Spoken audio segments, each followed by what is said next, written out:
Morning, everybody. I hope you're well. I'm afraid I've got builders next door, so you might hear a little bit of noise in the background. So I hope that's not too bad. The diggers just stopped, so it's not too bad at the moment. I am David Rawnsley. I run the aggregate data unit at the UK Data Service, and I've been involved with supporting academic users of the census now since 1995. Historic census sort of era. So we're going to start off with a little quiz. So in 2011, how many people in the UK do you think identified their religion as Jedi? I'm going to pop a little Mentimeter poll up there, if you just bear with me. So hopefully you can see that. If you go to www.menti.com and use the code 69564969, you'll get some answers there. Well, we've got one already. The more points you get, it doesn't mean more prizes, I'm afraid.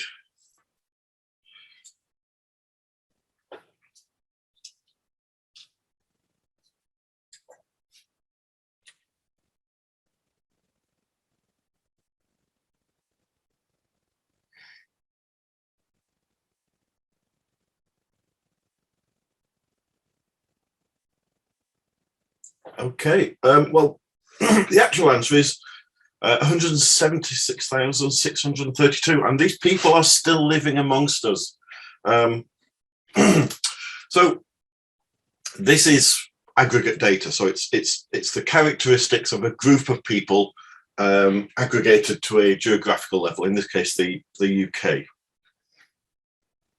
So as I say, data about populations, groups, regions, countries, and that can be average life expectancy or employment rates. It could be GDP or greenhouse gas emissions, or it could be census headcounts, numbers of people living in an area. So the question about Jedi, it's not really useful unless you're planning on starting a church and you want to know where the best place to site it might be. But what if the image you have in front of you now is your local area? And what if the numbers represent single person households where people are living alone? What if you can add in that characteristic that they're 65 and over? Then we have some sort of information that actually we can use in a real world situation. So if we're looking for COVID planning and we're looking to find places where we have vulnerable people living alone, we've got something to base that on. So the Census of Population in the UK is every 10 years. The first one was in 1841. The data within that is held completely secure for 100 years, and as far as we know, no characteristics, no people have been disclosed from that, and the ONS takes that job extremely seriously. We have digitized censuses from 1971. We actually have the 1961 has been done. It's going to go live very shortly, and the 2021 is going to be the last ever census that we know. But they said that about the 2011 census, and they also said that about the 2001 census. So I believe there will be a 2031 census. They're saying that they can recreate all this from administrative data, but I just don't believe that we're good enough at collecting administrative data in the UK to allow that. So so we'll see. So we talk about a UK census, but there's no such actual thing as a UK census. We have 3 different censuses, possibly even 3.5, 4 censuses. So in England and Wales, it's collected by the Office for National Statistics. But the English and Welsh census is slightly different, because on the Welsh census, they ask questions about Welsh language use, for instance. In Scotland, it's the NRS, formerly known as the General Register Office for Scotland. And in Northern Ireland, it's the NISRA. Each nation uses different geographies. They have slightly different questions. Their outputs are slightly different. However, lots of work has gone on to create, as much as possible, harmonisation. However, I had a meeting with the ONS this week with regards to creating a UK-based data set for 2021/22, and they say that they're more than likely this will not happen, because there are just far too many inconsistencies between the nations, and because of the fact that Scotland aren't going to hold theirs until next year. What they will be doing is releasing as much information as possible and providing support and guidance for users on how they can analyze that data cross-nation. So it might be that ourselves are doing that help and guidance, but we'll wait and see. So the census in England and Wales was held on the 21st of March. 97% response rate, which is unprecedented. I think it was also 97% web-based as well. So just 3% of the returns were in paper format. Only took 23 minutes to complete if you did it via the web. What's going on right now? They just finished doing the output consultation, so asking businesses, academics, charities, etc., interested parties, what they would like to see coming out of that census. They're doing a coverage service, so this is to make sure that they are covering the whole of the UK and all the socio-demographic groups that they need to. And then a quality survey, so they go back and ask people how you answered this to make sure that people are answering questions correctly. Very similar for Northern Ireland, same day, and more or less the same process is going along. They're still working on their statistical disclosure control and QA, so they're just checking that everything is correct. Scotland, theirs is going to go ahead on the 1st of March 2022. They've had a census rehearsal already, which went very well, and they've already rehearsed how they are going to process the data as well. So it may be that Scotland could catch up to some degree, but we'll wait to see on that. There's also work going on to ensure that people who were in Scotland this year, if they move to England, they're not going to get counted at all. And conversely, people that were in Wales last year who moved to Scotland now might get counted twice. So there's work going on to try and get an idea of what this might mean. So outputs from the census data should start to appear in July of next year for England, Wales, and Northern Ireland. It might appear earlier, but I'm doubtful. Those first figures are going to be headline figures, so populations to start with, and then we'll start to get data released in tranches after that, starting with the most basic ready-made tables. There's going to be tables that flex, so you can, to some extent, create your own tables. or modify tables that are already existing to some extent, and that will be subject to. So what will happen is you will try and build your table, and some computer system behind the scenes will say, yes, you can have that data, it's not disclosive, or it might slightly below that data, and give that back to you.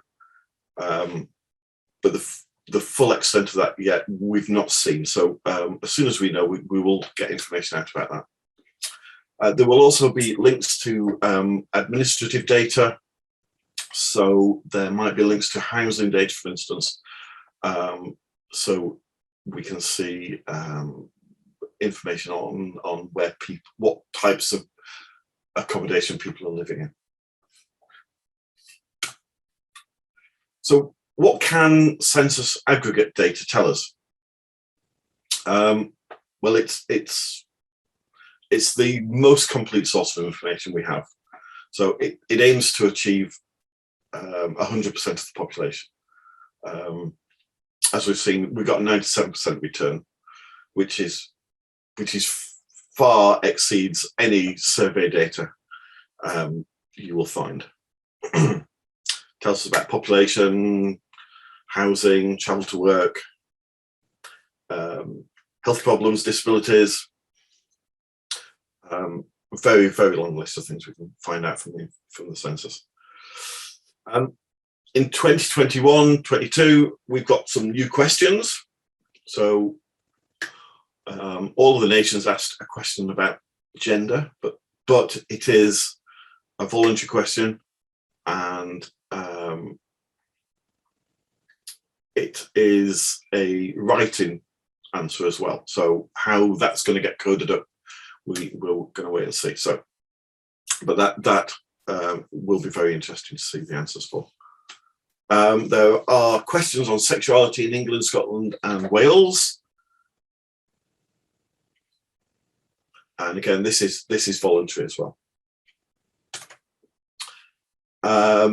There is a question on veteran status, so not on people who are currently serving in the armed forces. There will be an armed forces census for that, but this is for people who have served in the regular or reserved forces. This question wasn't asked in Northern Ireland because it's a sensitive subject there. And in Northern Ireland and Scotland, there is a question on health conditions. So in England and Wales, we ask you if you consider yourself to be suffering from a long-term limiting illness. Now Scotland and Northern Ireland are asking for a bit more information about that. And in Scotland, they have a write-in section for something else. So we might find some information there on particularly of interest on, for instance, long COVID. We'll see. What it can't tell us anything about wealth and income. No questions asked on that.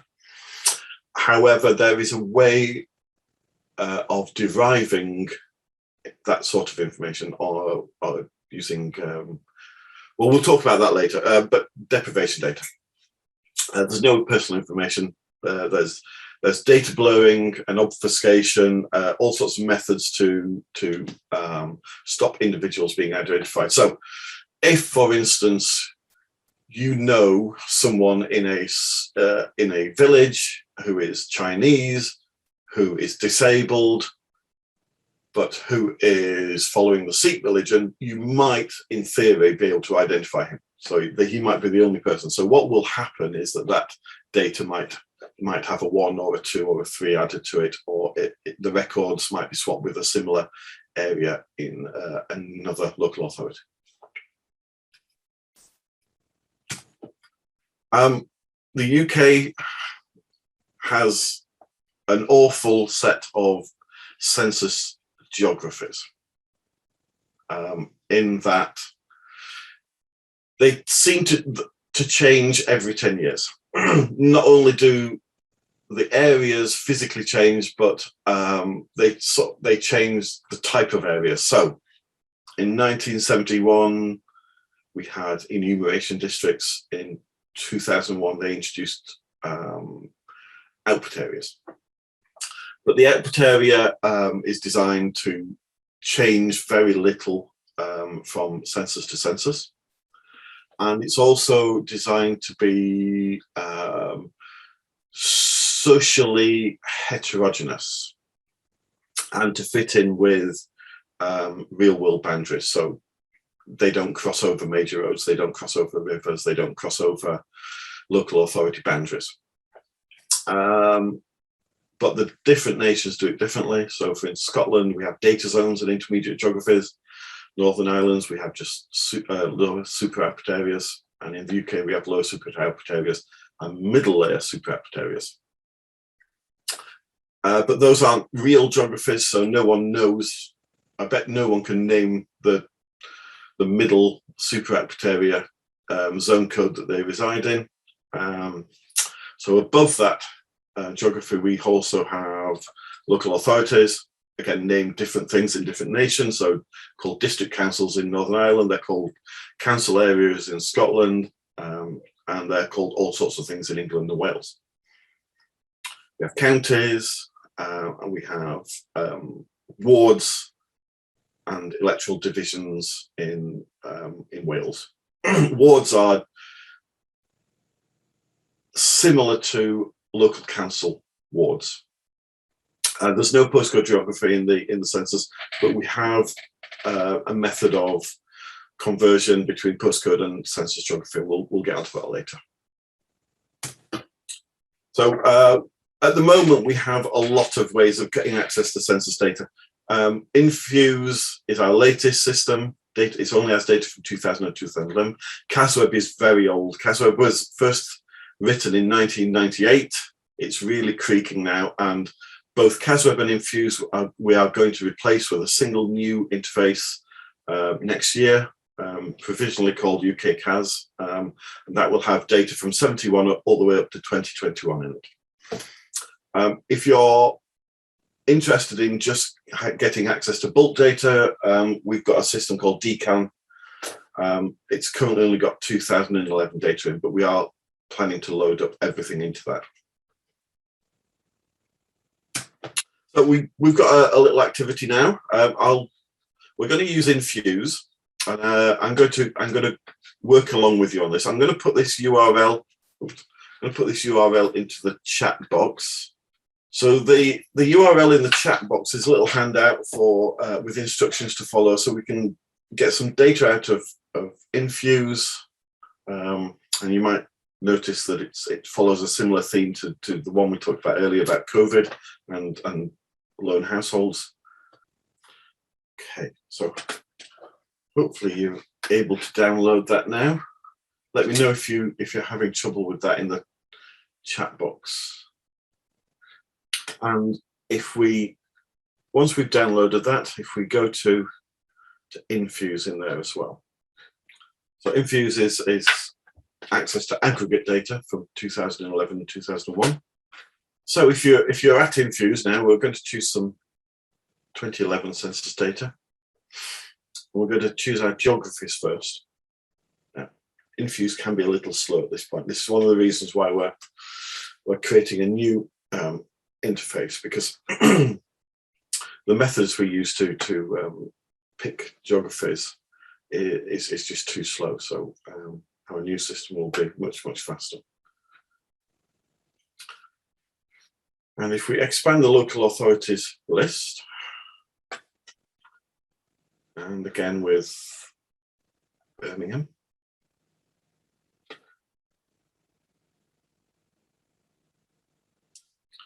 and we want to select all wards and electoral divisions within Birmingham. And if we can scroll down to the bottom, we can add that to our selection, and then choose next to move on to selecting topics.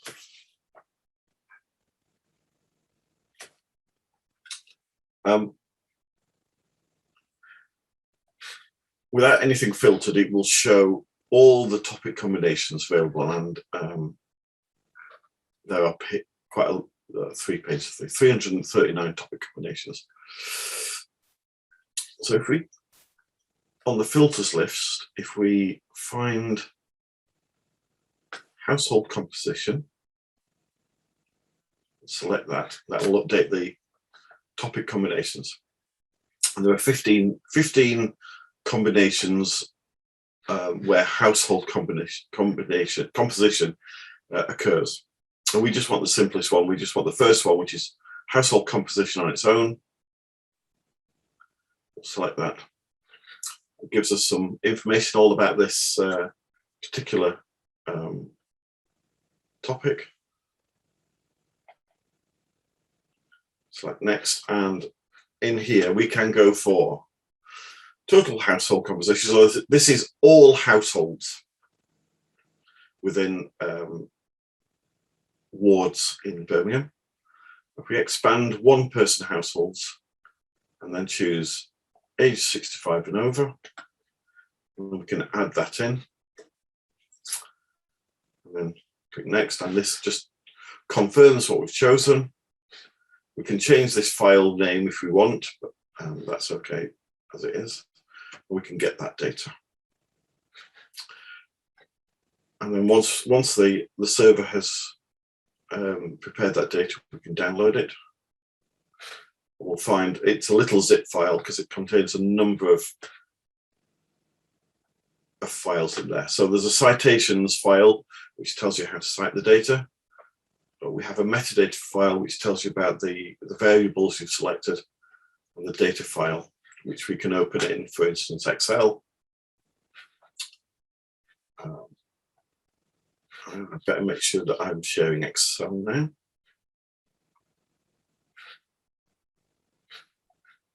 So we have a list here of our wards. We have ward names. We also have ward codes. Ward names are not unique. We quite often find that there'll be a centre. There are lots of Stratfords and Stretfords as well in the UK. Town ends as well. But geocodes are always unique. This is an ID that we created. It's for our use only, really. Confirmation of the type of geography it is. And that's just a code for that. And then we have, I'll try and make this bigger if I can.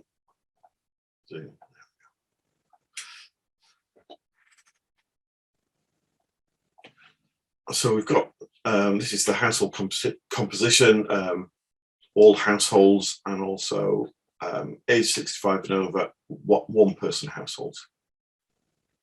So I think we're asked in the workbook to answer 3 questions. So how many 1-person households where the householder is 65 and over are there in Bartley Green? So here we have Bartley Green. So the answer for this is 1,409. What percentage of this is this of all households? So we can do if we do an equals and select that cell, divide, select the total and enter, and then we will, if we right click on that and go to format cells, we can change that to a percentage. Okay, so 13.13% of Bartley Green are households where there's a single person over 65 and over living, which is quite high if you think about it. We can expand if there's a little other spreadsheet software is available, but in Excel there's a little dot in the corner. If you drag that down, it will take that formula and apply it to other cells. So Bartley Green there is, it's not the highest, but it's one of the highest. It's some 14%, some 1409. And if you then want to get an idea of how that compares to the whole of Birmingham, we can do some sums. There's an auto sum feature which will just add up everything above it. And the same for this one. So 410,736 people living in households within Birmingham. 47,586 of those are 65 and over single households, and we'll just copy that formula down again. So overall, roughly 11.6% of all households in Birmingham are 65 and over single households. So I hope you kept up with that, and I hope you'll be able to follow it. If not, you have the handout there, and you can work through that in your own time. So we'll go back to the presentation. So deprivation data, we just mentioned that earlier, that there's no direct way of finding out how much income an individual or a person, a household is getting in the census. But we can derive some deprivation data from room occupancy, so numbers of people in a house compared to the number of bedrooms, type of house ownership or tenancy, car availability, employment status, etc. There are a number of recipes. Historically, Carstairs and Townsend have been used back to, I think, 1971. But more recently, they've been combining census data with administrative data in the index of multiple deprivation, or the indices of deprivation, which are produced by the Office for National Statistics. There's a link there to the 2019 version of that. But we have all that information in our geography matching interface, which is called GeoConvert, which uses Royal Mail address points to calculate an area of population, and then it uses some clever proportioning algorithms to work out how we then apply that to other geographies.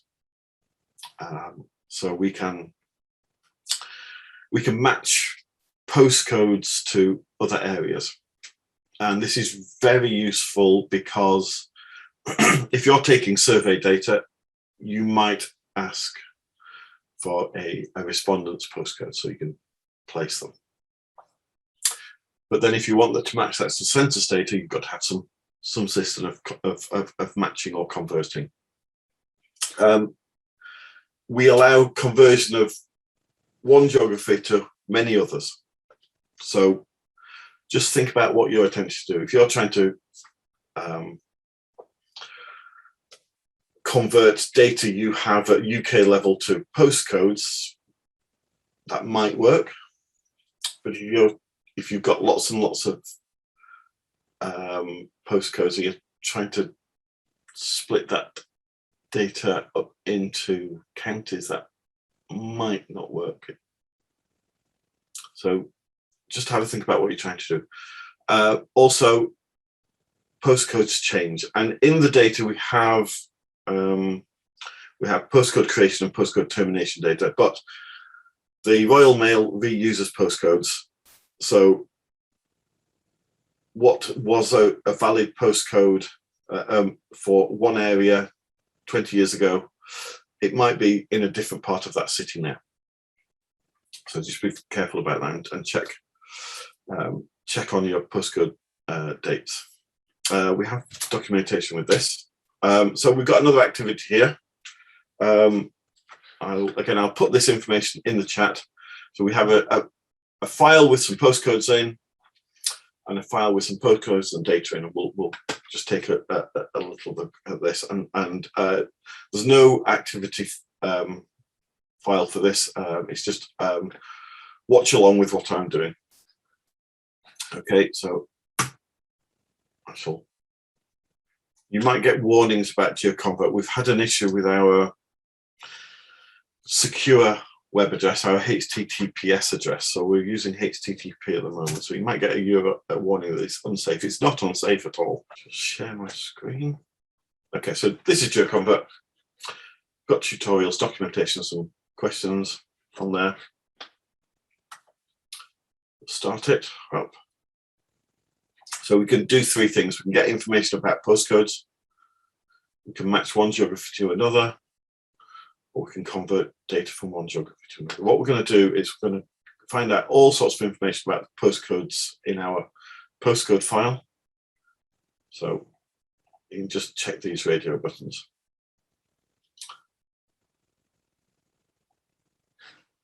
And click next. At the moment, we only have one census lookup file. It's possible for us to load more than one in, so we can look at historical matching of data as well. So we'll just make sure that's selected and we'll click on next. All right. So we have our deprivation measures, and we're going to find some English 2019 ranks and scores. So rank, you can see how your geography is compared to others, and the score is the score that's been given by the index of multiple identification, and we have document or links to documentation about what these scores and ranks mean. We're also going to get some output area classifications. So this was some work done for 2011. I think there's similar for 2001 as well.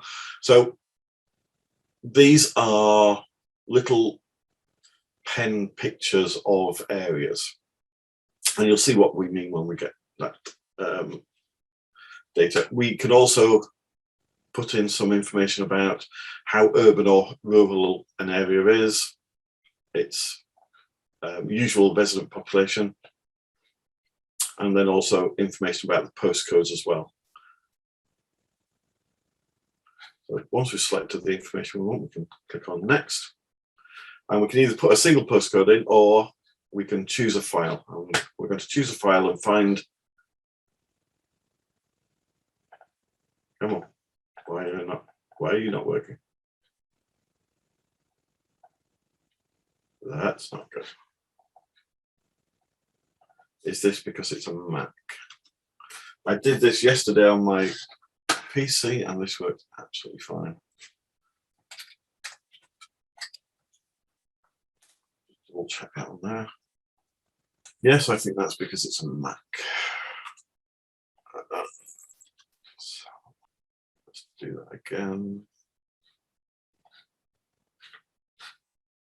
I might just have to stop sharing my screen to get this working, so just bear with me.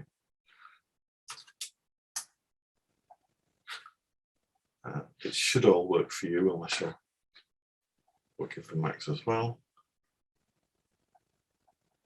Okay, well, I've learned something now. This does not work on the Mac. Well, hopefully you can all upload your files. I'm just going to put a single postcode in. With your results, you get some metadata on what you've asked for,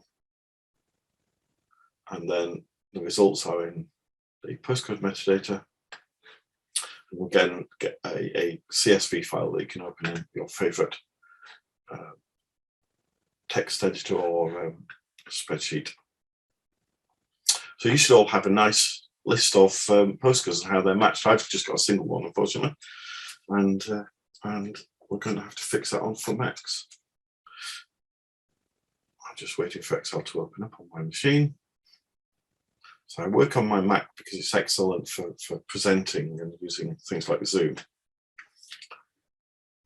But it does have some downsides, one of which is waiting for Excel to open. There we have it. Okay. So you should have something that looks like this, but longer lists. We'll zoom that up. Okay, so we've got a postcode. We have the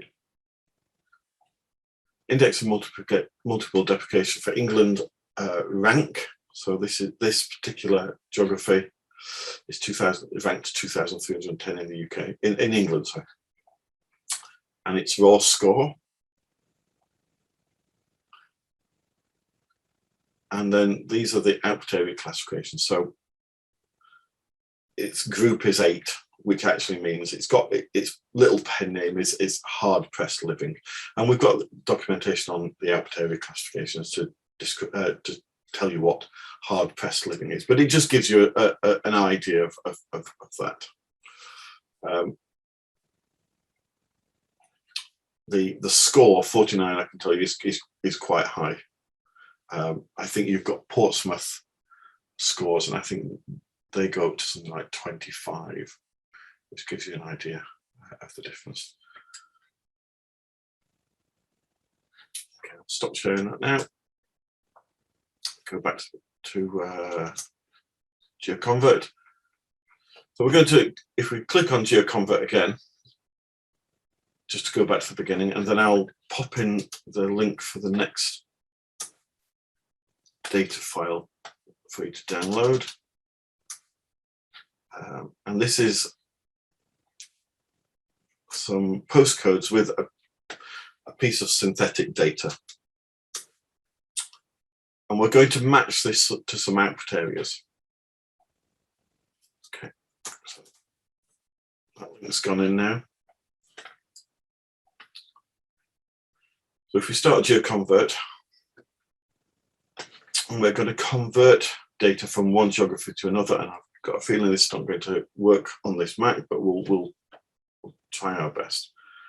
So what we have in that data file are postcodes. So select postcodes, and we'll go next. And we want our target geography to be output areas. Next. And we've got a number of different choices here for how we match these. So these are 2001 census areas, or 2001 census areas that were recoded slightly in 2011. So these are more modern, or 2011 census output areas and small areas. So these are the genuine 2011 census output areas. So we're going to choose the bottom selection. We could add some metadata with this. So again, we could add deprivation data. We're going to upload a file. Oh, is it going to let me? No, it's not going to let me. I can get this working on, but if you here choose a file, what I can do, I can do this on my other machine and send it over, so you can at least see what it looks like when it's done. So you choose your data file there, click next. It will upload that file has been uploaded successfully. If your file isn't in the correct format, it will reject it. Now, in the output results, you will see that there are a couple of rejected rows, and you can download that file and see why they were rejected. And I've deliberately put some mistakes in there so you can see how it will reject them. So one's got some strange characters, and then we've got some non-numeric data in the data column. We've got 338 intersections where we've got matches, and then we've got so we can have a look at that as well if you like, and that's just shows you how they match, but that information is in the converted data file. So if you click on converted data and then open that file, so what I shall do is zap that over.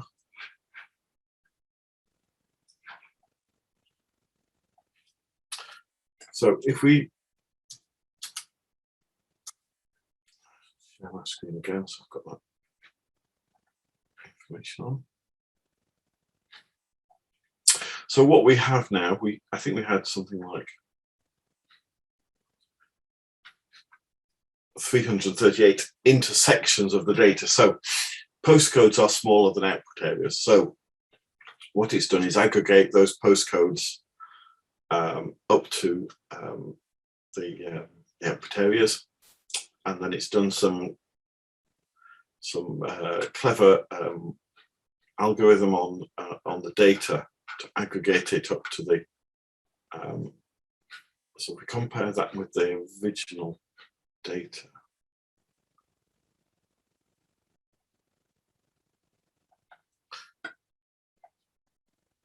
So this is our original data. Postcodes and numbers, and these are, as you can see, smaller numbers. And then we'll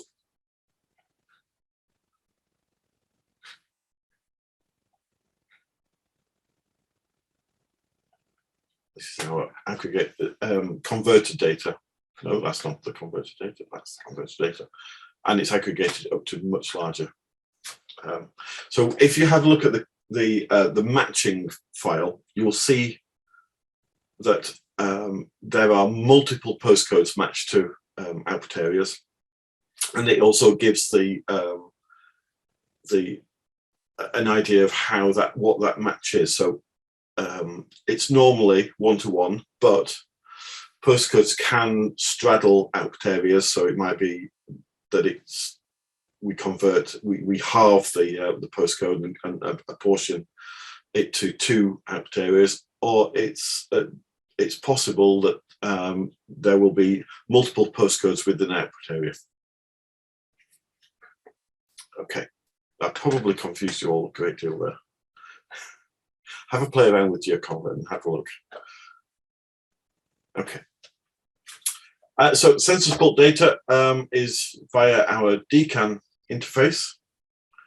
So we have whole tables for whole geographic areas. So for every local authority in England, or for every council area in Scotland, for instance. It's very easy to search. It's got a lot of metadata in there, and we are expanding the data that we have in this, so it will eventually include all our census years. We have a little activity there as well. So if you go to this URL, this is the URL for, I'll go back, for DCAN. I shall share I shall put the presentation back on and give you a few seconds to find this. And we've got some questions there.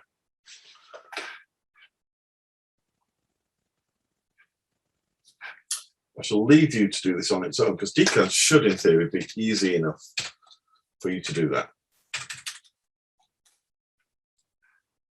So we have a search box under the results. So initially, we're showing everything we've got.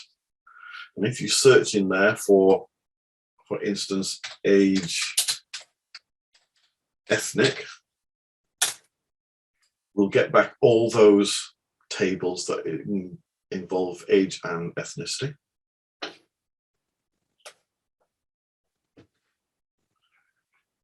And if you click on the name of the table, it'll take you to the page for that, with information about the table. And it will tell you what the units used are. And then we have various resource downloads in text formats, so CSV or plain text. Or we also have a link to the bulk data, so that's the whole table for every geography.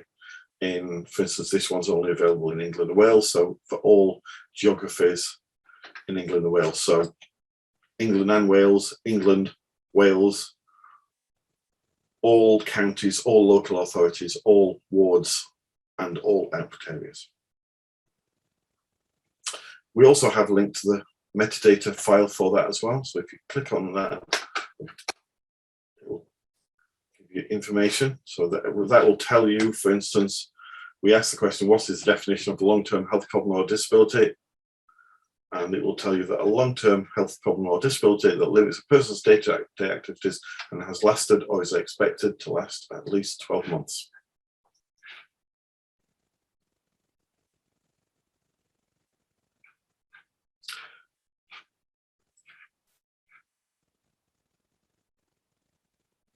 So I'll let you have a play around with that for a few minutes. So we've grouped our data in there in topic format, so labour market, demography, child to work, transport, migration, etc., etc. And you can click on those topics and it will load up all the records that relate to that topic.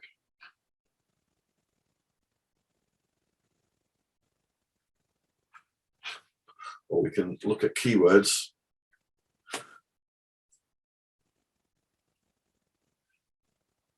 So children, for instance, tell you all the tables where it involves children. Or we can choose a particularly, we've only got the 1 year in, so it doesn't make any difference. We can choose by format, or we can look at units. So we can choose all those where it's people, or all those where it's households.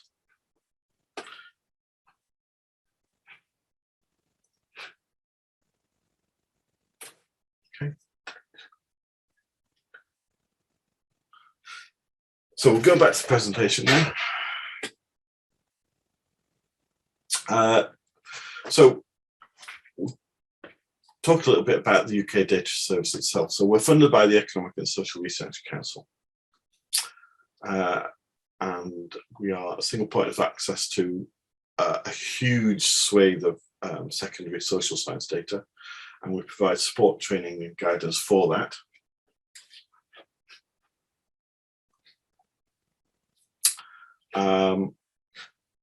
We have all sorts of online resources. For instance, our methods and software guide. So what is R, what is Stata using R, information on various aspects of survey data. We have a YouTube channel with all our webinars and workshops on there, plus lots of other videos as well on specifics. We have our data skills modules. So these are linked training about a particular subject. So survey data, aggregate data, longitudinal data, and exploring the crime surveys with R.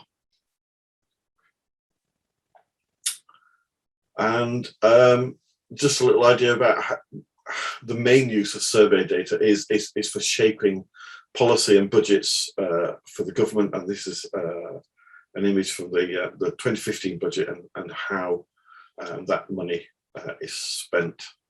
And that is, a lot of that is worked out by the use of census data.